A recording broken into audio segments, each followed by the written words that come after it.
friends. Today we are going to work on the penguin sweater from our Not So Ugly Christmas Sweaters collection. So let's go ahead and get started. I have mostly finished the little ornament version because it's the same thing twice. And so I'm going to go ahead and do the stitches so that you know what goes on the ornament version, and then we'll put the ornament version together. We'll see how far we make it in this stitch with me today. All right, first up, let's figure out where we want our feet. I want them to be start and stop at an equal distance. And then I want the eyes to be right here, and the nose to be right there. All right, in this case, there's just not enough stitches on the black. You could do a back stitch all the way around this one. I ended up doing that on the little one. Can you see those? Just to give it a nice edge. So we probably should start with that before we put our little feet on. So let's go ahead and back stitch around the black. It's big enough, and that will give it a little bit of a nicer edge. It's a little bit fuzzy, so you almost see it. When I did it on the little one, I did it after I had done the feet, and I just skipped the part where the feet were. But we'll go ahead and do it everywhere on this one. Okay, back stitch means go forward, do a new stitch, back to the last one, and I want to keep this, I don't want it under the wool, but I want it really close. The issue that you will run into with back stitching is if it changes the shape of your design because it sticks too far out. I'm using a size 8 on this. Notice that I have done the blanket stitches for the ribbing and cuffs on the sweater, and I've also back stitched around the sleeves and then around the vest. Those are done with a size 5, primarily because the size 5 gives more of the texture of ribbing. So that's the size that I use. Then I do that on both the little one and the big one. Beyond that, we'll talk about it as we go, but primarily the big one has size 5 for everything, and the little one has size 8. There's a few exceptions to that, and it's not critical if you only have one of the sizes. It'll still look like ribbing.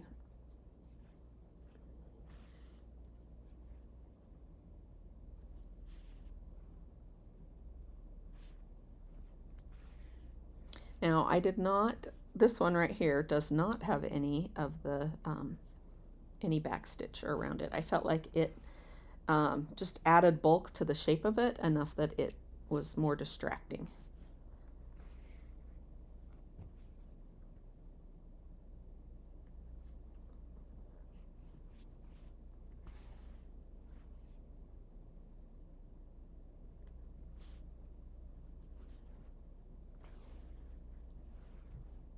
See, look, now you can see it right here. See how rough this edge is? And once we start the stitches, it's just a lot more smooth because it gives you that nice thread edge, which is smooth rather than the rough edges of wool. Rough, raw edges of wool. Even though the wool's been felted, it can still give a rough edge look.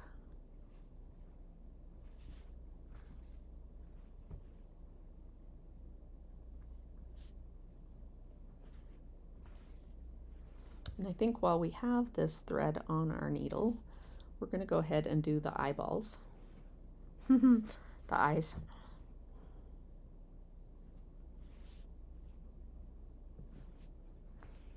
We could come back to them because we're going to use this thread in our plaid on the sleeves. But while we're right here in the middle, I think we'll go ahead and use it. Okay, take that one right over there. That's a little bit longer on the last stitch than I typically would do, but I don't want to put 2 in there, so there we go. Now, If I could show you a before and after, I mean, I did show you top and bottom, but if I could show you before and after, you'd see what I mean about how this gives it more of a finished look. All right, we are going to do French knots, so I'm going to switch to a bullion knot needle. Okay, where is a smaller bullion knot needle? The back of that guy right there. Nope, I still think this one's large.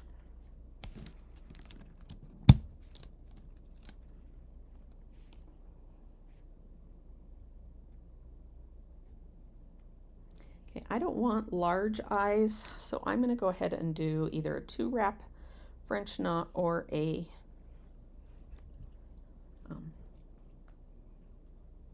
colonial knot, and I'll probably do a colonial knot just because those are what I'm in the habit of for 2 wrappers. So parallel, tuck under the tip, perpendicular, over the top. You go through to the back. It is the job of your fingers that are on the back side to make sure that knot is moved out of the way so that you're not going to be going through it. Okay, let's come over to the other side.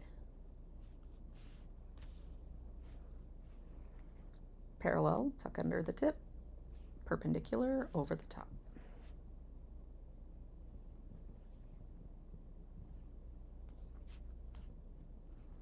Okay, that's enough of our black for now.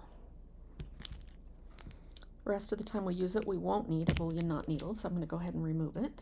But we do need a bullion knot needle for our feet and beak.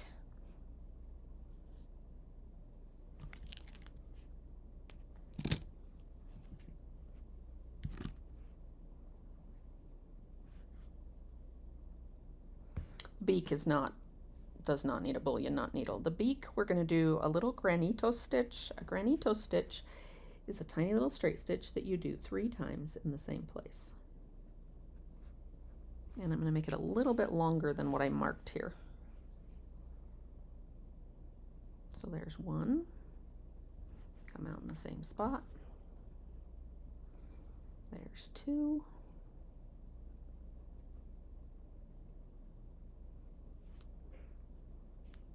In fact, this one probably would be nicer not done with a bullion knot needle because it is huge.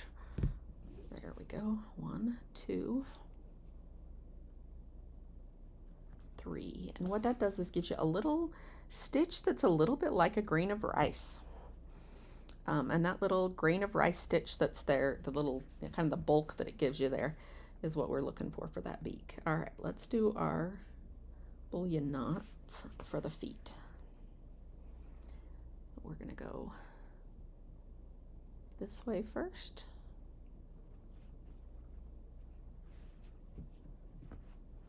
Okay, 1, 2, 3, 4, 5, 6, 7, 8, 9.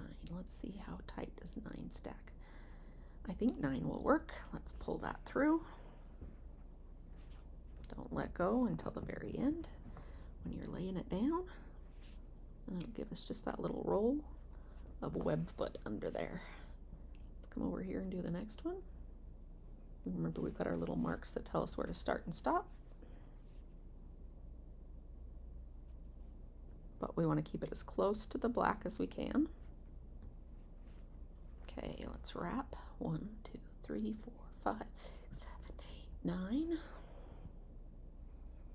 1, 2, 3, 4, 5. I thought I missed once. Okay. I was like, that didn't quite feel right. I only had 8 there, which wouldn't be the end of the world. The difference between 8 and 9 is not huge. But since I could still fix it, it was worth it. Okay, so that is what we have on this one for our little penguin. The next step will be, and we are now done with the orange. The next step is putting the snowflakes on. So let's find, you can pick what color you want to do these snowflakes with. I did them with this one, 722, on the smaller one because I needed something in a size 8, and I do not have this thread in a size 8. This is brighter, obviously, but that's what worked. So I'm going to use this thread to do it with. Okay. And we're going to mark the spots where we have them. So we have one up here, and then one over here, and then one back here, sort of in the middle. One on this side that's further down than the one on this side, and then one over here, one down here by his feet, and one, I try not to do it directly underneath that one, so I'm going to shift it out just a tiny. And I'm going to go ahead right now and touch up these little dots here that we don't need. Okay. All right, did I cut the thread? I don't think I did. All right.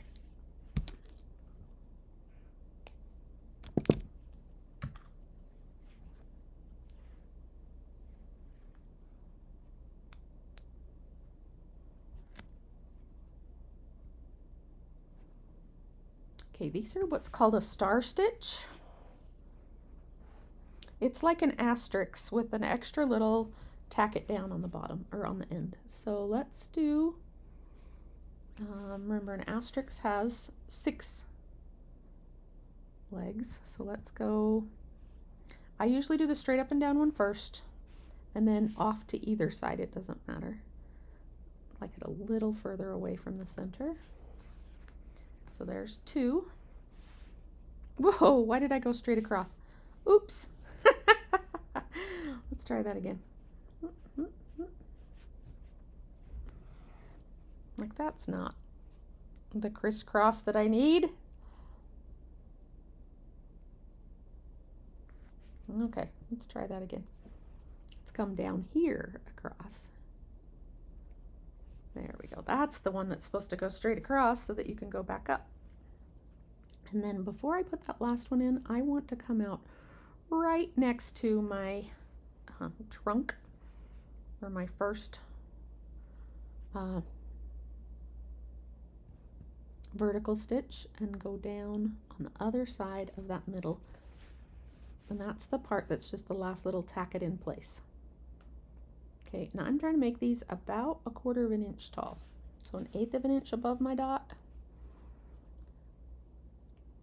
to 1/8 of an inch below my dot. And then just stay out 1/8 of an inch all the way around. Okay, let's go down to this side, back to this side, over to this spot, and come right up near that center cross so that we can tack it down.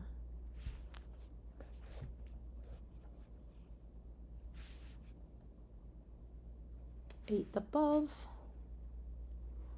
1/8 below, 1/8 away,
I love the color shift in this thread, and it's showing up beautifully in these snowflakes.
When it comes time to choose the colors to go in the stripes on the sleeves, I actually stitched this one the first time with using a blue, a darker blue like this,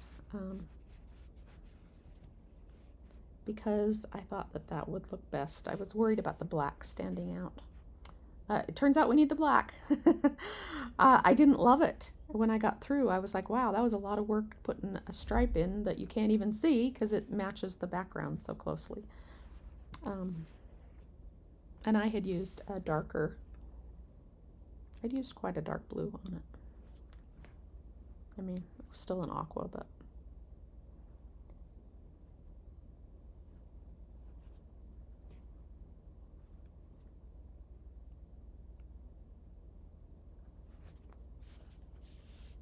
All right, let's talk about how to do the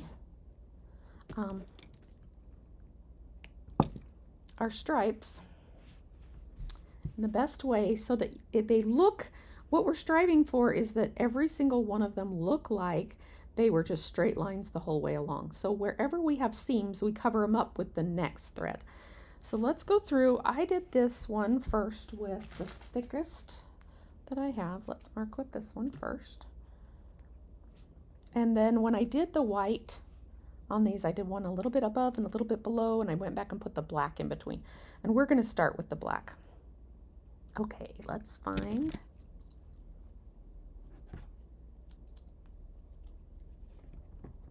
the disadvantage of doing this lovely color of aqua is that that is the color of our Choco pen, which means that it's difficult to get good markings on it that you can see. So even though this is lighter than I typically would use for, can you see them? You can almost see them. That's okay, we'll put them in black in a few minutes. Okay, let's do the other side. We want to be about the same distance up from the bottom. Although what I have learned is that these sleeves, even though the pattern is even, when I pinned them in place, apparently I didn't always keep it even.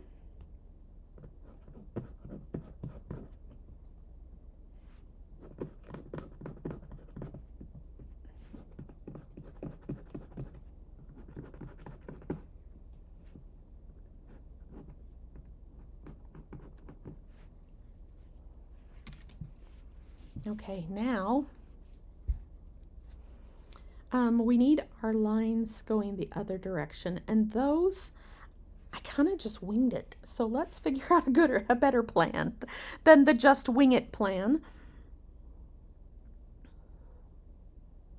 All right, I'm going to put it right there. That's actually, let's center it. Let's center it. So I'm centering the middle of this on here, and we'll put the white one in the close spot and the black one in the far spot, and we'll do the green near the black one. Okay, let's line them back up again.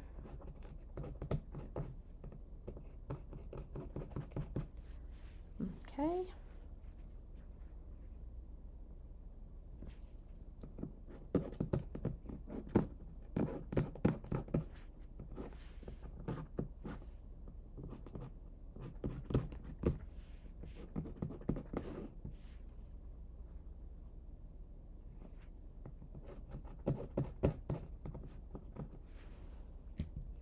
Okay, can you see our lines? I think we can see them well enough.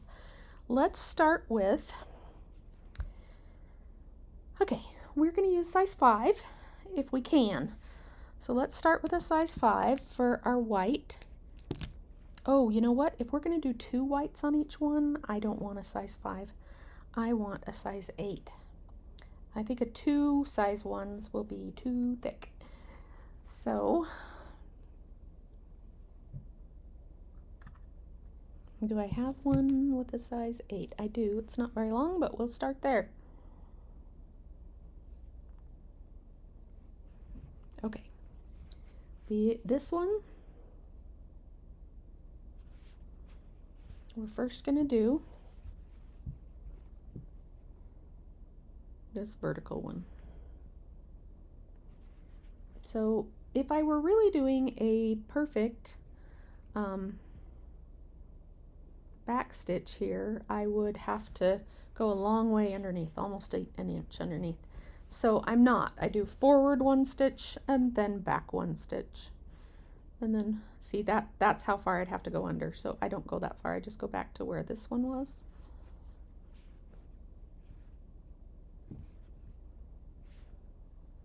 And then forward a stitch.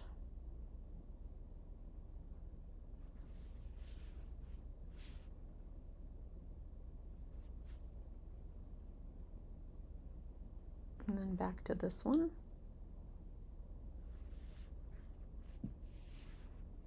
And then forward a stitch.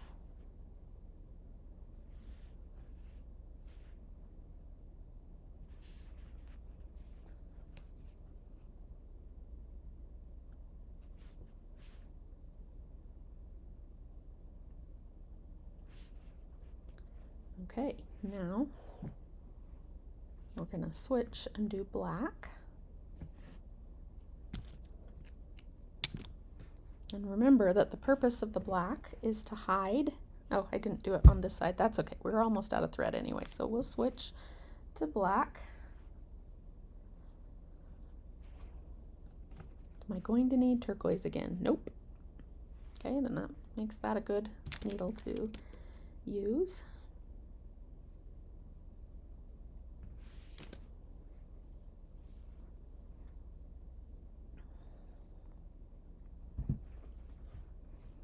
All right, we're going to come out over here, and the black is going to be the one that's on these lines. And then this line over here is also going to be black. And just which side of it? The close side? Yeah, the close side of it is going to be green. So I'm going to go right here because that'll be where my green line comes in.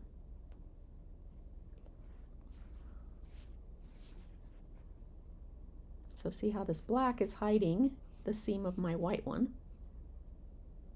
And this is lots easier to do on a quilt block than it is to do. It's hard to get these lined up in the right places on your just loose sleeves. It's possible, it just is a little bit harder.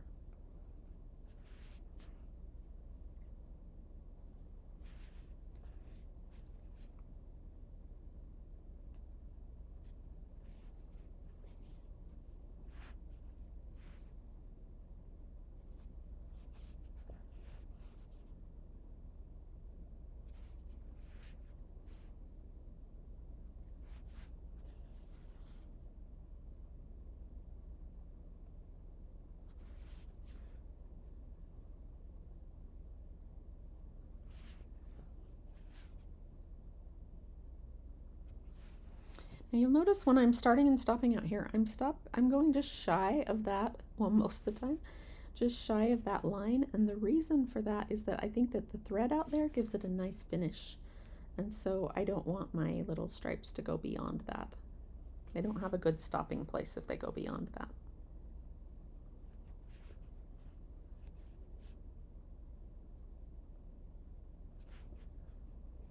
I think we're going to run out of black thread before we finish this, but we're really close.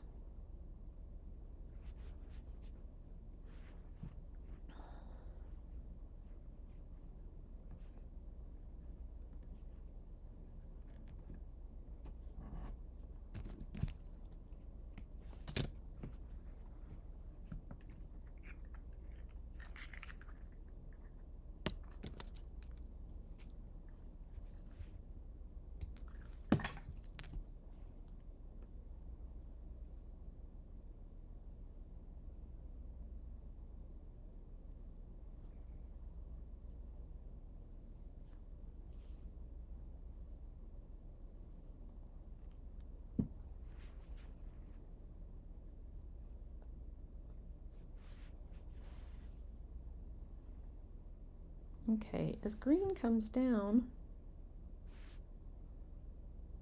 this one vertically, it will cover those spots.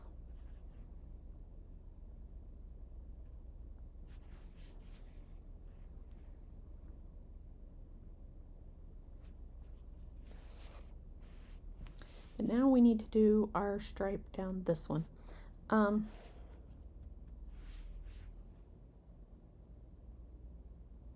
So I want to make sure that I put the joints somewhere that's going to cover them. That would have to be my little white on either side of this. So I'm going to go just past it each time. And my white on each side of the black should cover up those joints.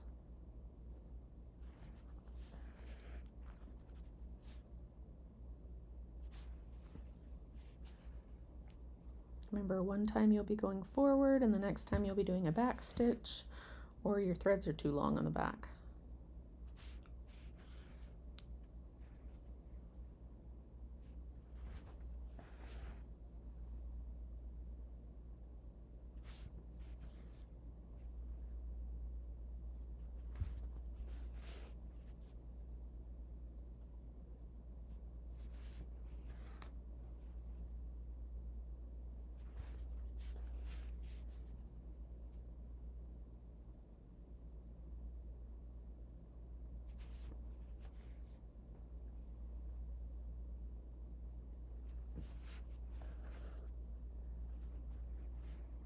Okay, we have our black done on that sleeve.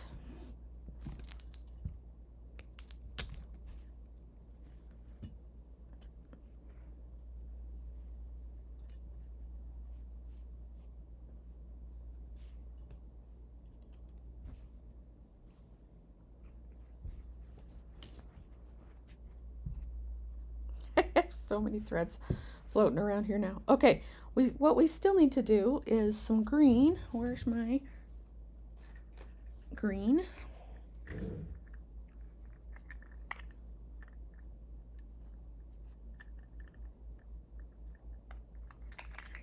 Okay, so the lime green is going to go down this line, and it's also going to go halfway down the middle here. Okay, so I was trying to decide if we want to do our whites next. Yeah, we're going to do our whites next, and we're going to also use that same seam that we used. So our greens ended up coming up, covering up the seams on our whites. Not enough white there, that's okay. The other alternative, rather than pre-thinking ahead or thinking about the next thread is going to hide this, is great until the last one, because then there's not a next thread. But it's also easier. Like I could go, okay, I'm going to hide this under the last one, but it's a little more tricky. The hiding part takes a little bit longer. So, okay. Since the white is going to be on both sides of the black,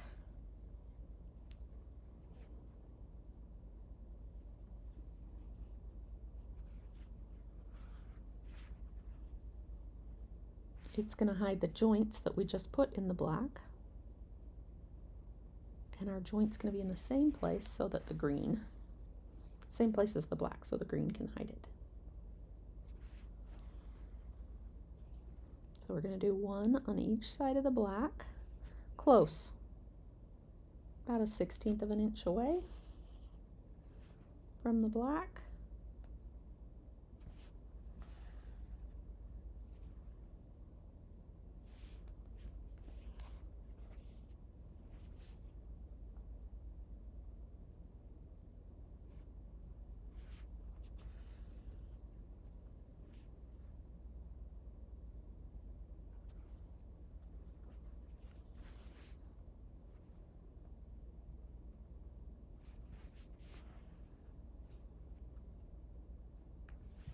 This one has definitely the most detailed plaid sleeves.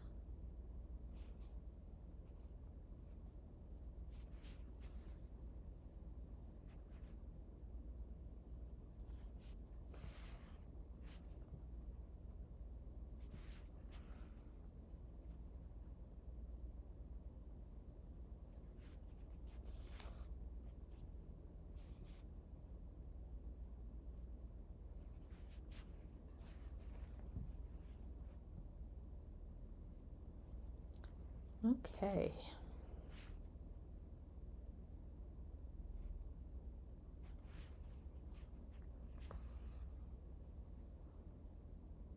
I do not mark a little bit, you know, like I marked where the main black line should go, but you can see that it's not perfect other than that. and it won't be, and that's just fine. That's part of the charm. So don't stress about it not being perfect.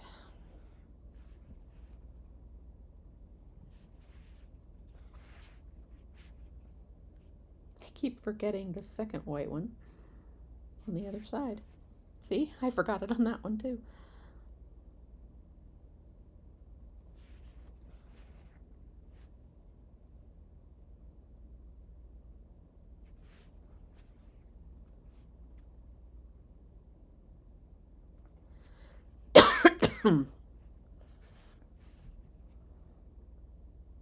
So I have been working on these little guys almost non-stop since my grandkids left earlier this week. I say almost because I did have one day where my people who were working on We the People came to visit. My grandkids left just a few minutes before those people got here. They ended up staying a couple extra days because their mom got sick, and 12 hours is a long way to drive if you're not feeling well, so they stayed a little bit longer. But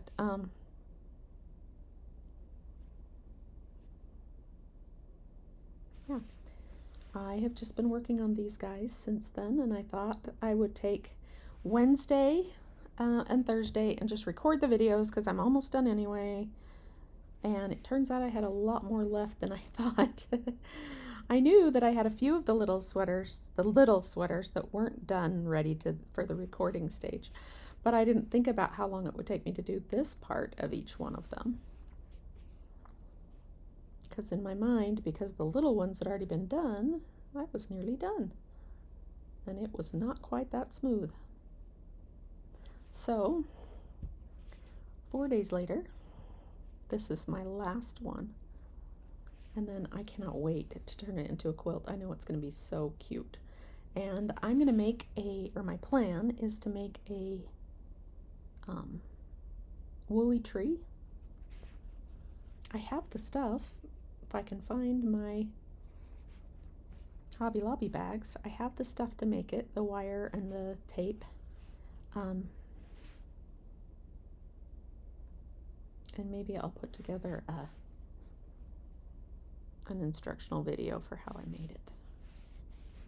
I'll have to see how that goes.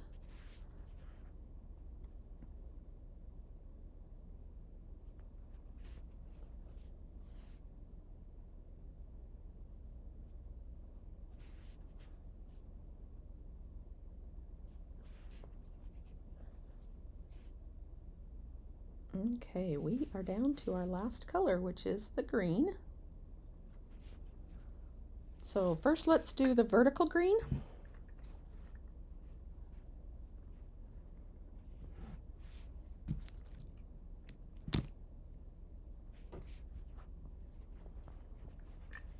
Because we need to use that to cover this up, and somewhere along the way we're going to need to figure out where we want our seams to be.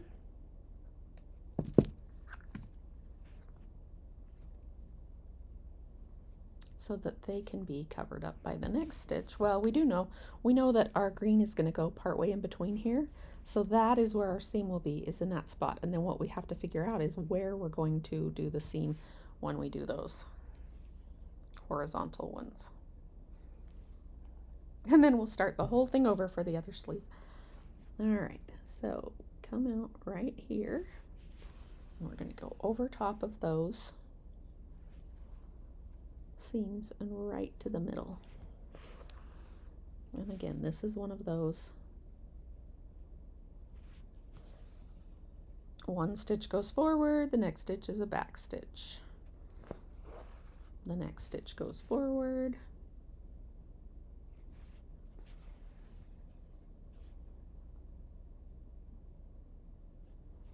The next stitch is a back stitch.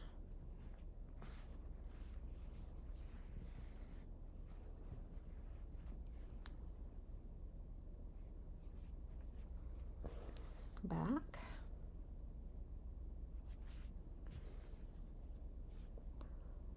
forward,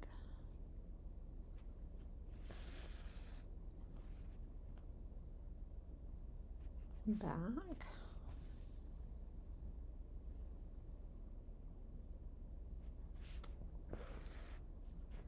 And forward.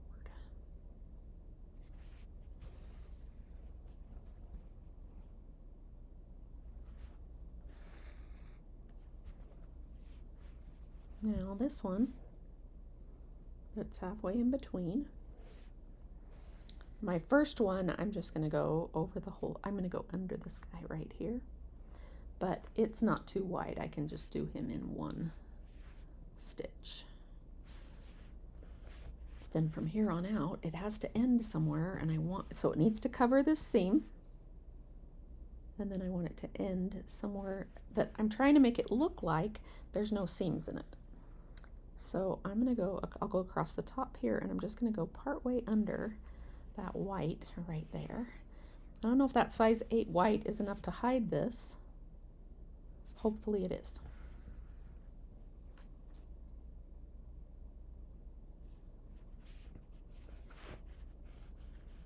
You'll see, so there's a seam, but it's hiding under there. Which also helps with the layering because it makes it look like this one goes over top.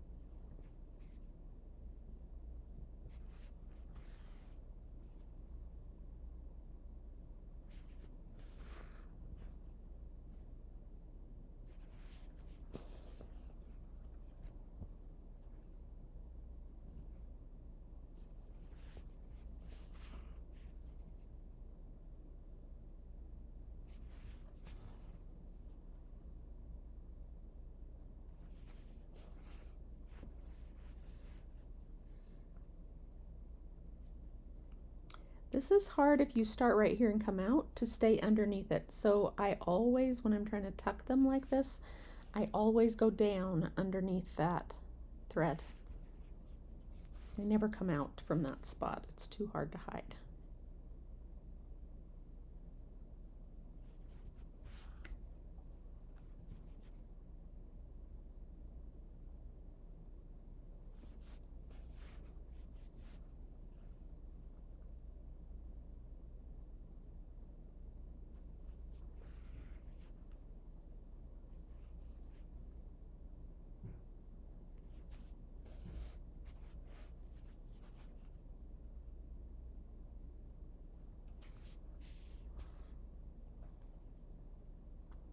All right, what do we think? There is our first plaid on our arm.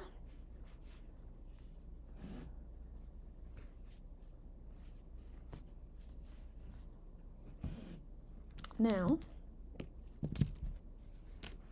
I will go ahead and repeat that reversed on the other arm over here, and then this one will be ready to go. So, thank you for joining me with Stitch with Me. Thank you for joining me on today's Stitch with Me. I will see you in the next video.